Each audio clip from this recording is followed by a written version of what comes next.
నమస్తే welcome to వీటీ news లక్ష్యం సమాజ్ హితం special focus on Suryapet municipal election Suryapet జిల్లా తాళ్లగడ్డ 27వ వార్డు కాంగ్రెస్ అభ్యర్థి చిరువెల్ల లక్ష్మీకాంతమ్మ శబరినాథ్ తో మా వీటీ న్యూస్ ప్రతినిధి పుట్ట రాంబాబు ఫేస్ టు ఫేస్ నిర్వహించారు। ఈ సందర్భంగా చిరువెల్ల లక్ష్మీకాంతమ్మ శబరినాథ్ మాట్లాడుతూ మా వార్డులో నేను 6 నెలలు పాదయాత్ర చేసి వార్డులో ఉన్న సమస్యలు తెలుసుకోవడం జరిగిందని అన్నారు। ఈ ఎన్నికల్లో అత్యధిక మెజార్టీతో గెలిచి వార్డుని అభివృద్ధి దిశగా తీసుకువెళ్తామని ప్రజలే మా బలం అని పేర్కొన్నారు। నమస్తే వీత్రికి స్వాగతం లక్ష్యం సమాహితం నా పేరు రాంబాబు సూర్యాపేట తాళ్లగడ్డ 27వ వార్డు కాంగ్రెస్ అభ్యర్థి చిరువెల్ల లక్ష్మీకాంతమ్మ శబరినాథ్ ఆ వార్డు అభ్యర్థిగా పోటీ చేస్తున్నారు। ఆ వార్డు యొక్క సమస్యలు ఏమిటి, ఇంతకుముందు ఆ వార్డు ఎంత అభివృద్ధి చెందింది దాని గురించి తెలుసుకునే ప్రయత్నం చేద్దాం। ఇంతకుముందు వార్డు ఇంత మీరు 6 నెలల నుంచి పాదయాత్ర చేశారని చెప్తున్నారు। ఆ వార్డు ఎంత అభివృద్ధి చెందింది, ఇన్ని సమస్యలు ఉండే దాని గురించి మీరు ఏం చెప్పాలనుకుంటున్నారు కాంగ్రెస్ అభ్యర్థిగా? ఫస్ట్ అందరికీ సూర్యాపేట పట్టణ ప్రజానికానికి మరియు 27వ వార్డు ప్రతి ఒక్కరికి కూడా మకర సంక్రాంతి శుభాకాంక్షలు। నేను ఈ పుర ఎన్నికలలో 27వ వార్డు కాంగ్రెస్ పార్టీ అభ్యర్థిగా మా అమ్మగారు అయినటువంటి లక్ష్మీకాంతమ్మ గారిని నిలబెట్టడం జరిగింది మా బీసీ మహిళా రిజర్వేషన్ కారణంగా। మరియు ఇంకోటి ఏంటంటే 6 నెలల నుంచి మేము జనాలతోని మేము బాగా కలిసిమెలిసి తిరిగాం। జనాల యొక్క సమస్య ఏంటి ప్రతి ఒక్కటి పాదయాత్ర ద్వారా నేను తెలుసుకున్నాను। ప్రతి ఇంటికి ఏం కావాలి, ప్రతి వీధికి ఏం కావాలి, ప్రతి కాలనీకి ఏం కావాలి, ప్రతి ఒక్కరికి ఏం కావాలన్న దాని గురించి నాకు పాదయాత్ర మీద స్పష్టమైన అవగాహన వచ్చింది। రేపు నేను పెట్టేటటువంటి మేనిఫెస్టో ఏదైనా ఉందని అంటే అది ప్రజా మేనిఫెస్టో। ఈ యాత్ర చేస్తే మీరు చెప్తున్నారు, ఆ వార్డులో అసలు మీకు ఏ సమస్యలు కనిపించాయి, ఆ సమస్యలు అసలు ఏ విధంగా మీరు చెప్పాలనుకుంటున్నారు? ఫస్ట్ ఒక కౌన్సిలర్ విధి ఏంటిది అని అంటే పట్టణ ప్రజానికి స్వచ్ఛమైనటువంటి తాగునీరు, దాంతోపాటుగా వాళ్ళు మౌలిక వసతులు అంటే ఇక్కడ మనకి డ్రైనేజీ వస్తుంది, సీసీ రోడ్ వస్తుంది, దాంతోపాటుగా వాళ్ళకి సీజన్ని బట్టి ఎండాకాలం కావచ్చు, వర్షాకాలం కావచ్చు, శీతాకాలం కావచ్చు కాలాలను బట్టి వచ్చేటటువంటి ప్రజల యొక్క ఆరోగ్య సమస్యలపైన కూడా కౌన్సిలర్ యొక్క విధి ఉంటుంది। మేము తిరిగినప్పుడు నేను చూసినప్పటి వరకు అయితే డ్రైనేజీ సమస్య విపరీతంగా ఉంది, దాంతోపాటుగా వికెట్ ల్యాండ్ సమస్య ఈ వార్డులో విపరీతంగా ఉంది, దాంతోపాటుగా సీసీ రోడ్లు అనేవి అయితే మాత్రం అది అగమ్య గోచరం। మీరు ఒక్కసారి ఎస్వి ఇంజనీరింగ్ కాలేజ్ దగ్గరికి ఒక్కసారి వెళ్తే మీరు ఒకసారి చూడండి, అది ఒక మారుమూల పట్టణ ప్రాంతంలో ఉన్నట్టుగా ఉంటుంది। మీకు కావాలంటే ఆ విజువల్స్ కానీ లేకపోతే అది ఎలా ఉంది, ఏ రకంగా ఉంది, ఇవన్నీ కూడా మీకు ఒకసారి చూపించమన్నా కూడా నేను చూపించడానికి సంసిద్ధంగా ఉన్నాను। మీకు కనీస అవగాహన లేకుండా రాజకీయాల్లోకి వచ్చారు। 27వ వార్డు బలమైన అభ్యర్థి మీద మీరు పోటీ చేస్తున్నారు, టీఆర్ఎస్ అభ్యర్థి బలమైన అభ్యర్థి మీద మీరు పోటీ చేస్తున్నారు। మీకు ఏమన్నా బలమైన అభ్యర్థి మీద పోటీ చేస్తున్నామని మీకు ఏమన్నా అనిపించిందా? బలమైన అభ్యర్థి అంటే ఎట్లా, డబ్బు పరంగానా లేకపోతే అన్ని రకాలుగా చేసిండు ఆయన। 4 సార్లు ఆయన వార్డు కౌన్సిలర్గా పోటీ చేసినటువంటి అనుభవం ఆయన సొంతం। 2 సార్లు ఎదురుగా వార్డులో, 2 సార్లు మా వార్డులో పనిచేసినటువంటి అనుభవం కూడా ఆయన సొంతం। కాకపోతే మేము ఈరోజు కొత్తగా రావాల్సినటువంటి పరిస్థితి ఎందుకు ఏర్పడ్డది అని అంటే తాజా మాజీ కౌన్సిలర్ గారి యొక్క అభివృద్ధిని చూసి జనాలు కూడా ఒక కొత్త అభ్యర్థి అయితే బాగుండు అని చెప్పేసి మా 6 నెలల పాదయాత్రలో వాళ్ళు ప్రకటించారు కాబట్టి ఖచ్చితంగా ఒక కొత్త వారికి నవశకానికి నాంది పలకడానికి 27వ వార్డు ప్రజలు అందుబాటులో ఉన్నారు కాబట్టి వాళ్ళ యొక్క ఆశీస్సులతోనే మేము ఈరోజు దిగినాం। సరే సార్, మరి మీరు గెలిచాక మీరు ఏం చేద్దాం అనుకుంటారు మీ వార్డు యొక్క? మీకు ఫస్ట్ నుంచి చెప్తానే ఉన్నా, ఇంటర్వ్యూ ప్రారంభంలో కూడా చెప్పిన ప్రతి ఒక్కరికి కావాల్సి ఇక్కడ ఉన్నటువంటి 27వ వార్డులో ఎవరికైనా కావాల్సింది ఏంటిది, ఎవరికైనా జనాలకు కావాల్సింది ఏంటిది, స్వచ్ఛమైనటువంటి తాగునీరు కావాలి, దాంతోపాటుగా సీసీ రోడ్లు కావాలి, డ్రైనేజీ సమస్య తీరాలి, దాంతోపాటుగా వెకెట్ ల్యాండ్స్ కొంటున్నారు, డబ్బు ఉన్న వాళ్ళు కొనుక్కుంటున్నారు, ఆ ల్యాండ్ను వదిలేస్తున్నారు, వాళ్ళు దాని గురించి పట్టింపు ఉండదు, ఏది ఉండదు, దాంట్లో పిచ్చి చెట్లు మొలుస్తున్నాయి, కనీసం దాన్ని క్లీన్ చేయరు, దానివల్ల పక్కన ఇల్లు కట్టుకున్న వాళ్ళకి విపరీతమైనటువంటి ఇబ్బంది, దోమల బెడద, కోతుల బెడద అయితే మరీ విపరీతంగా ఉంది। మరి కేసీఆర్ గారు ఏ ముహూర్తాన్ని పెట్టారు కానీ వానలు రావాలి, కోతులు వాపసు పోవాలి అని చెప్పేసి అన్నారు కానీ కోతులు మాత్రం జనాల మధ్యన ఇప్పటికీ కూడా మా 27వ వార్డులో పుష్కలంగా దొరుకుతున్నాయి। 27వ వార్డు కోతుని పెడతా అంటున్నారు, ఇంకా ఏ వార్డులో కోతుని తిరగడం లేదండి? ఇప్పుడు నేను 27వ వార్డు అభ్యర్థిని, నా వార్డు సమస్యలు నేను చెప్తా కానీ ప్రతి వార్డులో కూడా ఆ సమస్య ఉందా లేదా అనేది మా అభ్యర్థులు చెప్పాలి। కాంగ్రెస్ అభివృద్ధికి మీరు ఒకవేళ గెలుపొందితే గెలిచిన తర్వాత ఇదే పార్టీలో ఉంటారా లేకపోతే జంపు జలాన్ని అవుతారు? జంపు జలాన్ని అవ్వడానికి అయితే నేను రాలేదు, రాజకీయాల్లోకి ఒక చదువుకున్నవాడు రావాలని ఒక ఉద్దేశంతో మీ రాజకీయాల్లోకి వచ్చినాం। చాలామంది ఇదే అంటారు సార్, ఎందుకు మేము చూస్తూనే ఉన్నాము, ఎక్కువ వలసలు కొనసాగుతూనే ఉన్నాయి। నేనైతే మాత్రం రాజకీయ వ్యభిచారిణి కావడానికైతే రాలేదు. రాజకీయాలలో జనాల మధ్యన బతకడానికి జనం కోసం వచ్చిన నేను ఖచ్చితంగా జనాల మధ్యన ఉంటా. శ్రీ టైగర్ రామిరెడ్డి దామోదర్ రెడ్డి గారి నాయకత్వంలో పనిచేయడానికి, పటేల్ రమేష్ రెడ్డి గారి నాయకత్వంలో పనిచేయడానికి నేను ఎల్లప్పుడూ సదాసిద్ధంగా ఉంటా. ఖచ్చితంగా పార్టీ మారే సమస్య లేదు. పార్టీ మారాల్సినటువంటి సమస్య కూడా వస్తే రాజకీయాల నుంచి తప్పుకుంటా, కానీ పార్టీ మారే సమస్య అయితే లేదు. మీరు ప్రజలకు ఏం చెప్పాలనుకుంటున్నారు? 27వ వార్డు ప్రజలకి మీరు ఏమైనా మెసేజ్ ఇవ్వాలనుకుంటున్నారు? 27వ వార్డు పట్టణ ప్రజలకి 27వ వార్డు పట్టణ ప్రజలకి నేను ముఖ్యంగా చెప్పుకోవాల్సింది ఏంటన్నా ఉంది అని అంటే, మనకి సుమారు ఒక 5 కిలోమీటర్ల మేర సీసీ రోడ్డు ఏర్పాటు చేయాలి. దాదాపుగా ఒక 3 నుంచి 4 కిలోమీటర్ల మధ్య డ్రైనేజీ సమస్య చేయాలి. ఒక చిన్న సమస్యని మేము ముందుకు తీసుకొస్తున్నాం. ఏరియా హాస్పిటల్లో ఉన్నటువంటి డ్రైనేజీ అది వేరే హాస్పిటల్ నుంచి వేరే కాలువకు కలవకుండా ఆ డ్రైనేజీకి సరైనటువంటి వే లేకపోవడం వల్ల జనావాసాల మధ్యకి ఏరియా హాస్పిటల్ డ్రైనేజ్ వస్తుంది. దానికి సంబంధించి కూడా ఎంత ఇబ్బంది పడుతున్నారంటే అంత ఇబ్బంది పడుతున్నారు. మా 27వ వార్డులో ముఖ్యంగా మెష్ జాలి లేని డోర్ ఉండదు, మెష్ జాలి లేని కిటికీ ఉండదు. ఖచ్చితంగా మెష్ డోర్ ఉంటుంది, మెష్ కిటికీ డోర్స్ ఉంటాయి. ఎందుకన్నానంటే దోమలు పెడతా, విపరీతమైనటువంటి దోమలు పెడతా. ఒక సరైనటువంటి డ్రైనేజ్ వ్యవస్థ లేదు. వెకెట్ ల్యాండ్స్ ఉండడం వల్ల ఇల్లు కట్టుకున్న వాళ్ళు ఏం చేస్తున్నారు, పక్కకి డ్రైనేజ్ వదిలేస్తున్నారు. అలా ఇంకా మళ్ళీ ఆ వెకెట్ ల్యాండ్ అని వచ్చి మళ్ళీ ఇల్లు కట్టుకుంటే మళ్ళీ ఇంకో దాంట్లోకి అలా మొత్తం పూర్తి అయిపోతే ఆ డ్రైనేజ్ అనేది రోడ్డు మీద తప్పించి ఇంకొక ఆడ ఉండదు.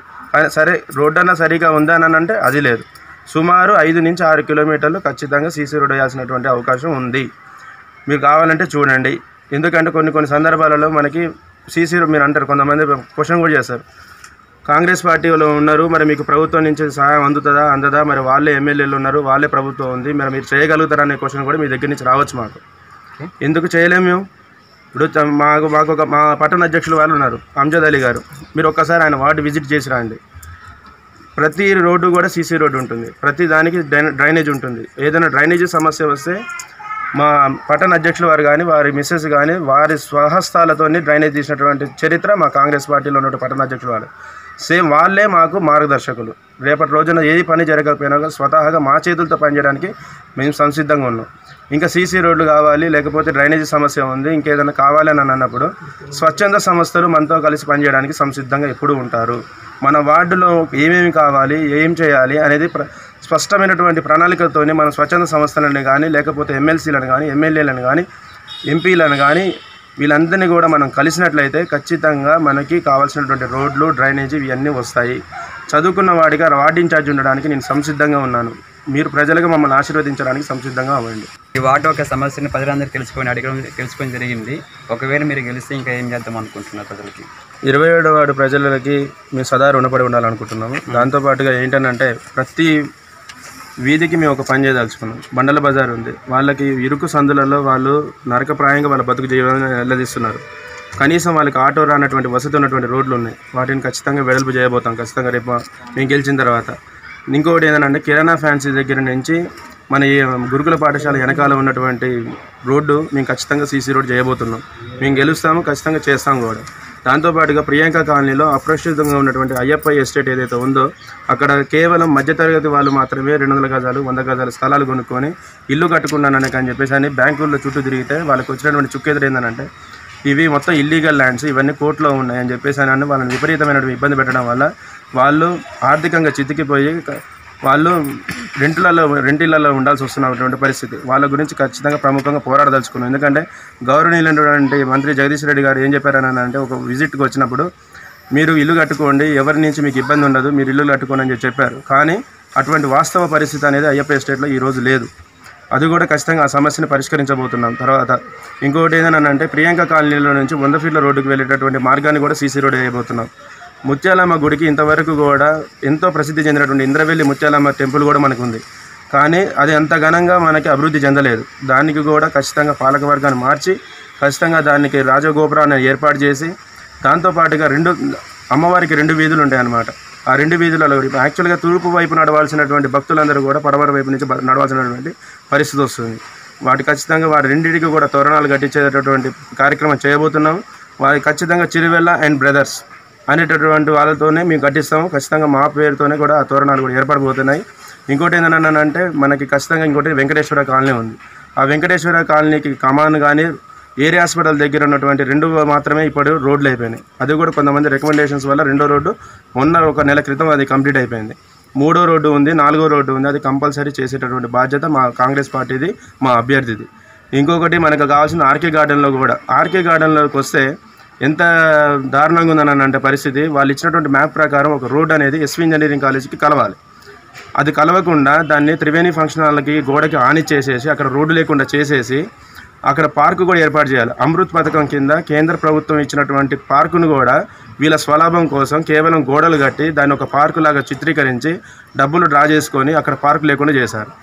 ఇంకొకటి ముత్యాలమ్మ గుడి దగ్గర కూడా డిపెప్ స్కూల్ ఉంది. ఆ డిపెప్ స్కూల్ కూడా పార్కుకు మంజూరు చేస్తే కనీసం ఈ రోజు వరకు కూడా శంకుస్థాపన చేయడానికి మాత్రమే పరిమితమయ్యారు. కానీ ఆడ మాత్రం ఇంతవరకు ఒక చెట్టు లేదు, ఒక పిల్లవాడు ఆడుకున్నటువంటి ఆట సామాన్ లేదు. ఇంకొకటి డిఎస్పీ ఆఫీస్ వెనక సందులో కూడా ఒక పార్కును ఏర్పాటు చేశారు.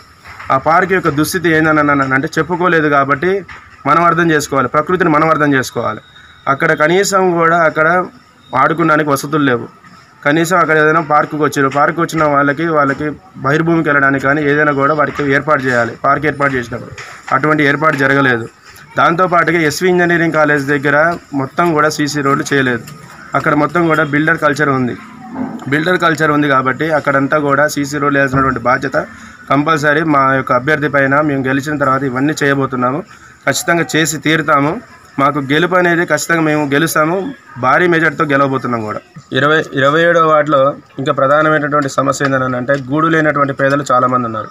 బడుగు బలహీన వర్గాలు నాకు ఎప్పుడు వస్తుందా గూడు, నేను ఎప్పుడు వెళ్తానా అని చెప్పేసి ఉన్నటువంటి గూడు కోసం ఎదురు చూసినటువంటి బడుగు బలహీన వర్గాలు వాళ్ళు మొత్తం కూడా నిరాసక్తి చెందారు. ఎలా చెందారు అని అంటే మొన్న ఒక 192 డబుల్ బెడ్రూమ్లకి డ్రా తీస్తే మా వార్డులో అందరూ కూడా కోటీశ్వర్లు ఉన్నారు, అందరికీ సొంత ఇల్లులు ఉండడం కారణంగా ఒక్కరికి కూడా కనీసం రాలేదు. అంటే మరి మా అదృష్టవంతులు లేరా, లేకపోతే మా దాంట్లో అందరు కోటీశ్వర్లు ఉన్నారా, అందరికీ ఇల్లులు ఉన్నాయా? కానీ ఈ వ్యవస్థ అనేది తప్పు. ఎందుకనంటే గృహ నిర్మాణ శాఖ మంత్రిగా ఉత్తమ్ కుమార్ రెడ్డి గారు ఉన్నప్పుడు కేవలం సూర్యాపేట నియోజకవర్గంలో సూర్యాపేట పట్టణంలో ఇందిరమ్మ ఫేజ్ 1, ఫేజ్ 2, ఫేజ్ 3లో సుమారుగా ఒక 5,000 పట్టాల పంపిణీ జరిగింది. దాంట్లో నా దగ్గర ఉన్నటువంటి వర్కర్స్ కూడా దాంట్లో ద్వారా లబ్ధి పొందిన వాళ్ళు కూడా ఉన్నారు. మరి ఈరోజు కూడా నా దగ్గర వాళ్ళ యొక్క ఆర్థిక పరిస్థితి కానీ వాళ్ళు ఇల్లు లేకుండా ఉండడం కానీ ఇప్పటికీ కూడా జరుగుతూనే ఉంది. వాళ్ళకి ఒక్కరికి కూడా కనీసం 27వ వార్డులో ఎవరికి కూడా ఇల్లు రాలేదు. దానికి ఏం చెప్తున్నారని అంటే లక్కీ డ్రా వేశారు, ఆ డ్రాలో మీకు రాలేదని అని అంటున్నారు. కానీ దానికన్నా ముందు జరిగినటువంటి సంఘటన ఏంటంటే మీకు వచ్చింది అని ఒక 4గురికి చెప్పారు, మీ అందరికీ ఇల్లులు వచ్చినాయని. కానీ తెల్లారి చూసేసరికి వాళ్ళకి లేదు. అంటే నైట్కే లబ్ధిదారులు మారిపోయారు. కేవలం ఇది టీఆర్ఎస్ పార్టీ వాళ్ళ యొక్క కార్యకర్తలకి వాళ్ళకు మాత్రమే అది లబ్ధి చేకూరింది అనేది మా భావన మాత్రం. అది ఈ సమస్య గురించి కూడా మేము పోరాటం చేయబోతున్నాము. ఖచ్చితంగా మా అధ్యక్షుల వారు ఆల్రెడీ ఒకసారి పోరాటం చేశారు, మా దామోదర్ రెడ్డి గారు ఒకసారి పోరాటం చేశారు, చాలాసార్లు విన్నవించారు, కలెక్టర్ గారి దృష్టికి కూడా తీసుకెళ్లారు. ఇంకొకటి ఏంటంటే మేము ఖచ్చితంగా చైర్మన్షిప్ గెలిచిన తర్వాత, మేము వార్డు అభ్యర్థిగా గెలిచిన తర్వాత ఖచ్చితంగా కలెక్టర్ గారికి దృష్టి తీసుకెళ్తాం. ఇందిరమ్మ ఫేజ్ 1, ఫేజ్ 2, ఫేజ్ 3లో లబ్ధిదారులుగా పట్టాలు తీసుకొని ఇల్లు కట్టుకోకుండా వదిలేసినటువంటి స్థలాలు ఏవైతే ఉన్నాయో వాటిని గుర్తించి వాళ్ళకి నిజమైనటువంటి లబ్ధిదారులు కానని పక్షంలో అది కూడా ఖచ్చితంగా కలెక్టర్ గారు నిర్ణయించిన తర్వాత మళ్ళీ లబ్ధిదారుల యొక్క ఎంపిక చేయాలి. మళ్ళీ ఇంకోటి ఏంటంటే డ్రా తీసేటప్పుడు ఏ వార్డుకు ఆ వార్డు సపరేట్గా డ్రా తీయాలి. సూర్యాపేట నియోజకవర్గంలో సూర్యాపేట పట్టణంలో అందరినీ కలిపి డ్రా తీయొద్దు. ఈ వార్డుగా పేదవాళ్ళని ఎన్నిక చేయాలి, ఆ పేదవాళ్ళకి గూడు అనేది ఏర్పాటు చేయాలనేది కూడా మా యొక్క అభ్యర్థిది మరియు మా యొక్క కాంగ్రెస్ పార్టీ యొక్క విధి విధానం. 27వ వార్డు మనం ఉన్నాము. అక్కడ ఒక సమస్యలు ఏమిటో అసలు ఎంతవరకు అభివృద్ధి చెందిందో వాళ్ళ మాటను అడిగి తీసుకున్నాం. చెప్పండి. 27వ వార్డు ఏమైనా అభివృద్ధి చెందింది ఇంతవరకు? ఏమన్నా ఏం లేదండి. మా వార్డులో అది డ్రైనేజీ ప్రాబ్లం చాలా ఉన్నది, సీసీ రోడ్డు లేదు, అట్నే దోమల బెడద కూడా చాలా ఉన్నది. మాకు వికెట్ లైన్లో చాలా మురికాల నీళ్ళన్నీ అక్కడనే వెళ్ళడం వల్ల మాకు దోమలు చాలా ఇబ్బంది పెడుతున్నాయి. ఇంకా సమస్యలు ఇంకేమేమి, అది కాకుండా మీకు సమస్యలు ఇంకా ఏమేమి? వీధి లైట్లు కూడా చాలా, వీధి లైట్లు కూడా రావట్లేదు. ఇంకా పరిశుభ్రత అయితే మంచిగా లేదు ఆ పరిపాలనలో. సార్ ఓకే సార్, మరి నెక్స్ట్ మీరు ఏం చేద్దాం అనుకుంటారు, ఎవరికి ఓటు వేద్దాం అనుకుంటారు? మేము కాంగ్రెస్ పార్టీకి ఓటేసి ఆ అభ్యర్థిని గెలిపించి మంచి పనులు చేయించుకుందామని. కాంగ్రెస్ పార్టీ మంచి చేస్తుంది మరి అభివృద్ధి? తప్పకుండా. నమ్మకం మీకున్నదా? తప్పకుండా. ఎవరికి వేద్దాం అనుకుంటారు ఓటు మీరు? కాంగ్రెస్ పార్టీకి చిరువేల లక్ష్మీకాంతమ్మకి ఓటేద్దాం అనుకుంటున్నాం. ఆయన గెలిస్తే మీకు అభివృద్ధి చేస్తాను నమ్మకం మీలో ఉందా? మీ అన్ని వార్డు అందరికీ ఉందా? మా వార్డు మొత్తానికి నమ్మకం ఉన్నది. ఓకే, కాంగ్రెస్ పార్టీ 27వ వార్డు అభ్యర్థి లక్ష్మీ కాంతమ్మ గారితో ఒకసారి మాట్లాడదాం. నా పేరు లక్ష్మీకాంతమ్మ, 27వ వార్డుకి కాంగ్రెస్ తరఫున పోటీ చేస్తున్నా. భారీ ఎత్తులో గెలవాలని నేను కోరుకుంటున్నా. నేను 10 రోజుల నుంచి కనీసం గల్లీ తిరుగుతున్నా. ఒక గల్లీలో సీసీ రోడ్లు లేవు, మురికి కాలువలు లేవు. ఉన్న కాడ మటుకు మురికి వాటర్ బయటికి పోకుండా దాంట్లో దోమలు పురుగులు నివసిస్తున్నాయి. దానివల్ల టైఫాయిడ్, మలేరియా, డెంగ్యూ జ్వరాలతో జనాలు బాధపడుతున్నారు. అందులో నుంచి నేను వాళ్ళని కాపాడదామని చూస్తున్నాను. జై కాంగ్రెస్, జై కాంగ్రెస్. శ్రీ టైగర్ రామరెడ్డి దామోదర్ రెడ్డి గారి నాయకత్వం, టైగర్ దామోదర్ రెడ్డి గారి నాయకత్వం, శివేల లక్ష్మీకాంతమ్మ గారి నాయకత్వం, శివేల లక్ష్మీకాంతమ్మ గారి నాయకత్వం. Vote for Congress, vote for Congress, vote for Congress.